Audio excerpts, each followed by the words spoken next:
Hey, what's up, you guys? I'm running Gyala Hatchery on hard mode. I'm running a Spirit Spam build. It's the same as before, just with the Anguish. Gwen has B Surge. I'll talk about that later. Um, I got 4 Searing Flames Elementalists. I'm just gonna drop Glyph of Lesser Energy just because it's way better than Aura. It really is. Um, yep, and then Vec Searing Flames with some healing, Raza with some utility, Norgu with Ineptitude, um, Master of Whispers with Blood is Power. Um, yeah, let's get started. So I ran this mission twice and I failed it. Then I looked on the wiki, just to see if I was missing anything, and I was. I was missing the smoke canister. I can't believe I didn't like pay attention enough. Because they talk about it in the mission dialogue. Yeah. So if you talk to Petras, I think his name is Petras. Um, he's just one of the NPCs guarding the turtles. Just talk to him and grab the smoke canister from him.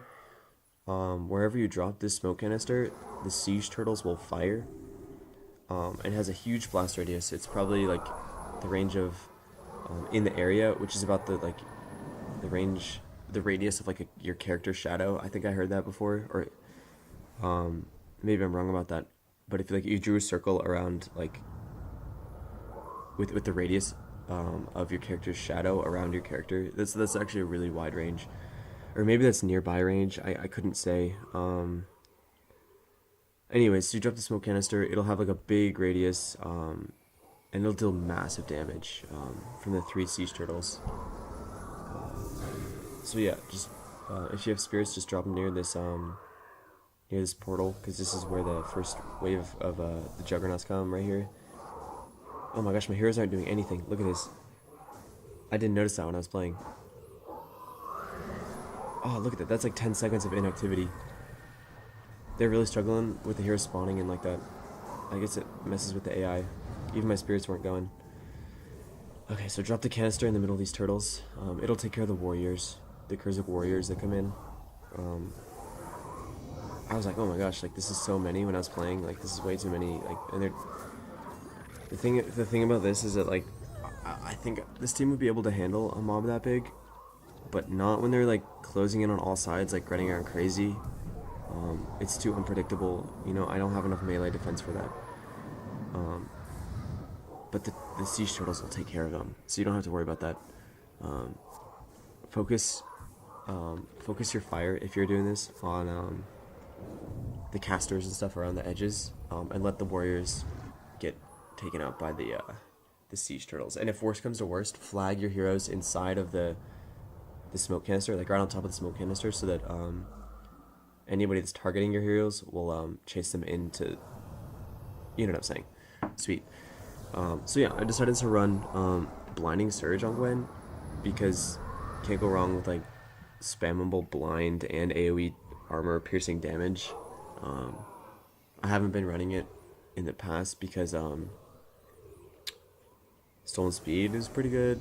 However, I think I might stick with Blinding Surge for the conceivable feature. I think before I wasn't using Blinding Surge because it didn't occur to me. I'm out of Elementalist primaries. I have all 4 on the team, so yeah, I think I'll just see how long it works on Gwen. She's pretty much a toolbox anyways, so it's pretty awesome to have that skill on her. She's really good at casting on the right person. If you give like a hero like a very clear condition, like a very clear skill, you know what I mean, that just does like blind, they'll use it pretty effectively. They know how to use like basic conditions. Gwen will usually cast Blinding Surge on somebody that's like attacking the team, especially like Master of Whispers or whatever. She'll use it fairly effectively, and the nice thing is that she'll target clusters too, because heroes have a pretty good sense of like using AoE damage on groups. So yeah, plus it does damage. It's just a good skill all around, just to have utility skill. I think I'll stick with it. definitely does more damage than stolen speed. You know, it's on like a 1 second recharge. You know, I don't need to worry about, or 2 second recharge. I don't need to worry about stolen speed. Yeah, I was originally running like a build with like stolen speed, and it would speed up all the serial claims, but I don't think that's necessary. I think that's just like a little like theory craft. You know what I mean? Like a build that looks good on paper and might play pretty well, but speeding up like occasional 50% increase on the casting time doesn't do much, especially when all these heroes already have like 40/40 sets. Yeah, I put 40/40 sets on the elementalist just because the meteor. Oh my gosh, if they have meteor, you know, and it's on the 15-second recharge, you know, half casting time or half recharge time, that's awesome. You can actually see the meteors all dumping on the foes. Like it's kind of like this like little kind of explosion thing like dropping down from the sky. It's like a very distinctive like knockdown, and see there was one. Sometimes you get like almost all 4 of them at once, you know, because the heroes have similar UI or similar AI rather. So it's like boom, boom, boom, boom, boom, like 1, 2, 3, 4, and the enemies just drop, you know, because that's a huge spike with meteor. I think I'll keep meteor forever. Sweet. So yeah, if you guys have been watching any of my other videos, you know that I hate bulky UIs.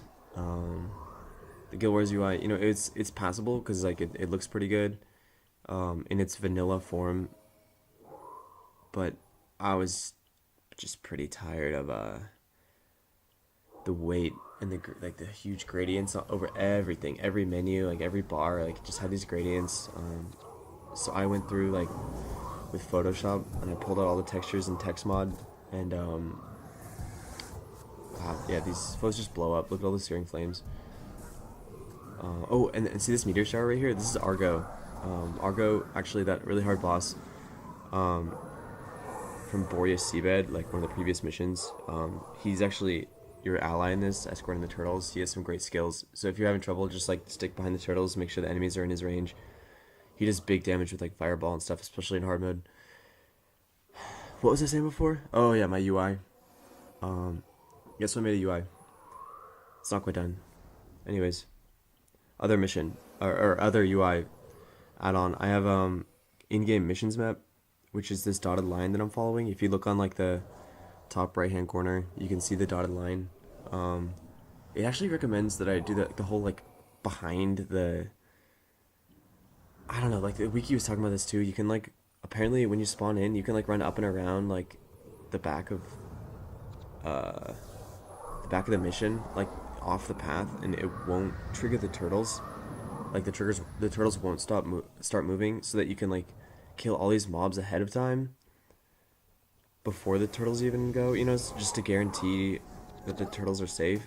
But that takes like twice as long, dude. Like that's like a 40-minute run. Hell no, I'm not doing that. And plus, if you need that, you know, you're not playing the game right. Like there's something you're missing. I guess hard mode's hard for some people, but if you're just preemptive, you use the see, I have the canister, like the turtles are firing right here. You shouldn't need it, you know. If you're just active, you know, actively engaging, being smart with the canister.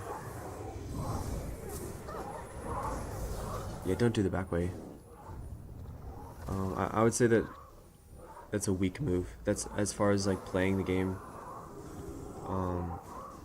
It takes the challenge out of it, you know. Not that there's much challenge here for me, but I guess there is. Yeah, there's challenge. I failed twice on this. What am I saying? Yeah, it's awesome to have like a hard mission. I actually like. I think that's why I'm doing this, because these missions are actually like they can be hard unless you approach them right. I'd say most of these missions, you're watching like the second, at least the second attempt. For this whole series of videos for factions, these runs. Yes, I think I die right here. Yeah, so I die right here, and then I panic. So I drop my flag right in the middle of this, right in the middle of the siege turtle's radius, you know, right next to the canister, and it pulls all the enemies. They chase my heroes into the blast zone, and then they die. So that's awesome. Anybody in the radius is dead.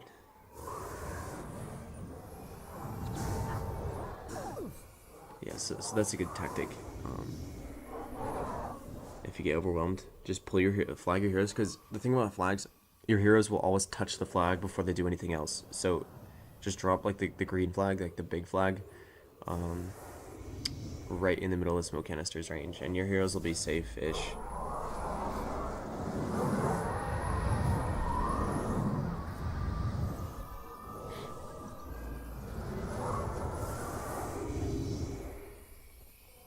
So I'm just trying to think. I actually recorded this voiceover twice. Normally I don't like re-record voiceovers, I just narrate it the once. But I tried to record this. I recorded the video last night, and then I tried to record the narration like immediately after finishing the mission. But it was like 2 in the morning, and I was a zombie. I couldn't even finish sentences. So I just redid the narration. I'm just using like Windows Movie Maker or whatever. Yeah, actually, for my earliest, for my like 3, I think it was like 3 or 4 first recordings, first narrations. I was actually using like the Rock Band microphone. That's why the quality was so bad, because I was like passing it around and like breathing on it. Yeah, this laptop's such a piece of crap. Like the microphone doesn't even work in it. So yeah, I ended up finding like an HD like webcam thing with like a built-in mic. So it's stationary now, so the quality should be a little better. As opposed to like the Rockman microphone is kind of silly. That's a great game. I should play that game again. Yeah, today's just for reference, for your own reference, today's August 25th, 2014. Yeah, I was about to say 1994. August 25th, 94, just because that's my birthday. I guess it's kind of hardwired. Sorry about that. Yeah, today's my 20th birthday, I guess. Huh.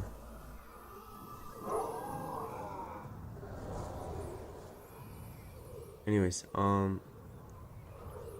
yeah, so this mission's really fun. I really like this mission. I couldn't say why. I think the canister, it adds a little, like a lot of character to this mission.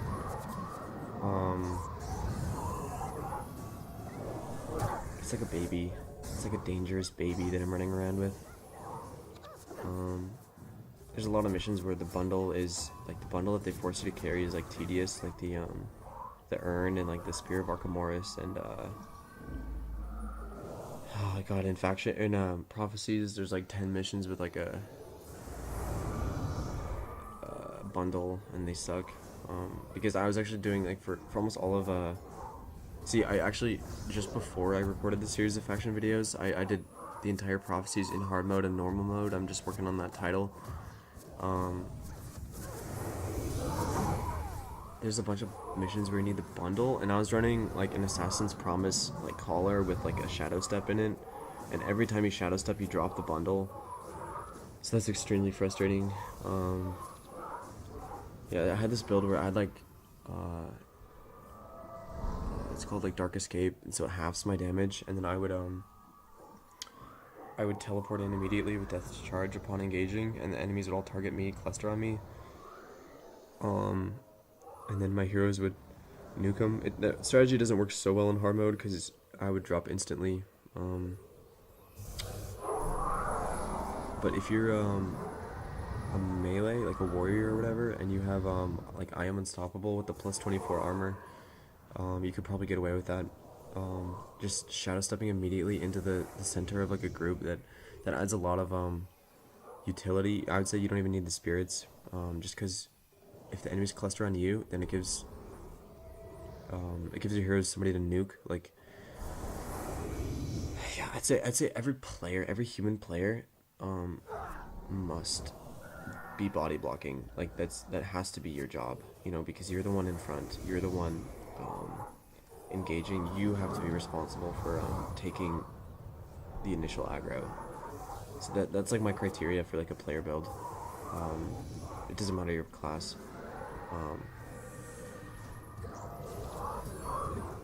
Players will always be tanks. If you're playing with heroes and henchmen, the player should expect to be like the wall. Yeah, this part's pretty easy. This second part, yeah, it's important. Like when right after that cinematic back there, you just be aggressive. Just run up, capture this choke point. Just drop your spirits. Like the enemies pretty much won't be able to pass the choke point without getting through you first.